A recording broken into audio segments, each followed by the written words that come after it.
Rhema evangelical mission ஊழியங்களின் சார்பாக உங்களை நாங்கள் வாழ்த்துகிறோம்.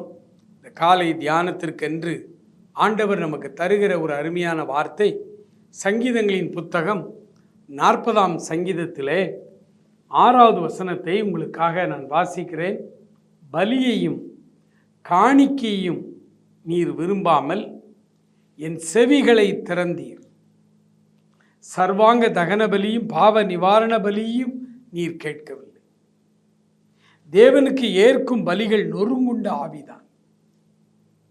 தேவனே நொறுங்குண்டதும் நறுங்குண்டதுமான இருதயத்தை நீர் புறக்கணியீர். ஏசாயா 66 சொல்றாரு, என் வசனத்திற்கு நடுங்குகிறவனையே நான் நோக்கி பார்ப்பேன் என்று சொல்லுகிறார். தேவனுடைய வேதத்தின்படி ஆண்டவரே என்னுடைய செவிகளை திறந்தீர் என்றால் என்ன பொருள் தெரியுமா? ஆண்டவரே உம்முடைய வார்த்தைகளுக்கு நான் அப்படியே கீழ்ப்படுகிறேன் என்று பொருள். வெளிப்படுத்தின விசேஷத்தில் அன்றைக்கு ஆசியா கண்டத்தில் இருந்த 7 நகரங்களில் உள்ள திருச்சபைகளுக்கு கடிதம் எழுதும் பொழுது 7 கடிதங்களிலும் அவர் சொன்னார், காதுள்ளவன் கேட்க கடவன்.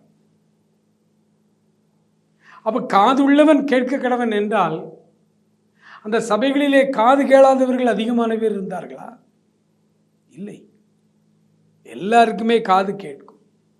ஆனால் வேதம் செவிகளை திறந்தீர் என்றும் காதுள்ளவன் கேட்க கடவன் என்றும் ஏன் எழுதியிருக்கிறது என்றால், யாரெல்லாம் ஆண்டவருடைய வார்த்தைகளுக்கு முற்றிலுமாய் தன்னை அர்ப்பணித்து கீழ்ப்படிந்து உடைய வார்த்தைகளுக்கு நான் அப்படியே கீழ்ப்படுகிறேன், சொல்லும் அடியேன் கேட்கிறேன் என்கிற மனோபாவம் நமக்கு எப்பொழுது வருகிறதோ அப்பொழுதுதான் நம்முடைய செவிகள் திறந்து விட்டது என்று பொருள். அதுவரைக்கும் இந்த வேதத்தின் பல காரியங்கள் நமக்கு புரியாது. இந்த வேதம் நமக்கு முழுமையாய் நாம் அதை விளங்கிக் கொள்ள வேண்டுமானால், நம்முடைய நித்திய ஜீவனுக்கு ஏற்ற விதத்தில் நாம் இதை விளங்கிக் கொள்ள வேண்டுமானால் கீழ்ப்படிதல் நமக்கு வேண்டும். அந்த திருச்சபையிலே பலர் இருக்கலாம், ஆனால் கீழ்ப்படுகிறவர்களைத்தான் அவர் சொல்றார் காதுள்ளவன்.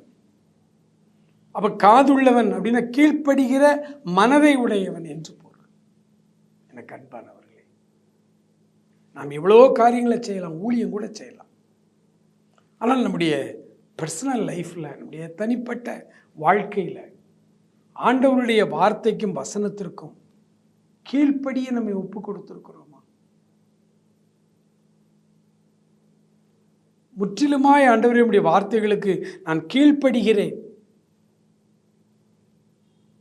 அடுத்த வசனத்தில் சொல்வாரு, அப்பொழுது நான் இதோ வருகிறேன், புத்தக சுருளில் என்னை குறித்து எழுதியிருக்கிறது.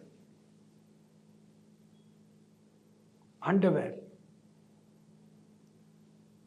இந்த உலகத்தில் தானே மனிதனாய் பிறப்பதற்கு மரியாளை தேர்ந்தெடுத்தார். கன்னியாஸ்திரியின் கர்ப்பத்தை அவர் அருவருக்கவில்லை என்று ஒவ்வொரு நாளும் ஆராதனையிலே சொல்லுகிறோம். காரணம் என்ன? அதுதான் தெய்வத்தினுடைய வார்த்தை. அந்த வார்த்தைக்கு அப்படியே அவர் கீழ்ப்படிந்தார். என் செவிகளை நீர் திறந்தீர் ஆண்டவரே, புத்தக சுருளில் என்னை குறித்து எழுதியிருக்கிறது, இதோ நான் போகிறேன். காலை வெளியில் ஆண்டவர்கிட்ட சொல்வீங்களா, ஆண்டவரே என் செவிகளையும் திறந்து விடும் அப்பா, உடைய வார்த்தைகளுக்கு புத்தக சுருளில் என்னை குறித்து எழுதியிருக்கிறது, உடைய வார்த்தைகளுக்கு நான் அப்படியே கீழ்ப்படிவேன். மகா இரக்கமுள்ள எங்கள் ஆண்டவரே, இந்த காலை வேளைக்காய் உம்மை துதிக்கிறோம், ஸ்தோத்திரிக்கிறோம். என் பிள்ளைகள் ஒவ்வொருவரும் அவருடைய செவிகளை திறந்தருளி வசனத்திற்கும் வார்த்தைக்கும் நடுங்குகிறவர்களாய் கீழ்ப்படுகிறவர்களாய் மாற்றி தேவரீருடைய ஆசீர்வாதங்களினால் அவர்களை நிரப்பும். இயேசு கிறிஸ்துவின் நாமத்தில் ஜெபிக்கிறோம் எங்கள் அருமை பிதாவே. ஆமேன், ஆமேன்.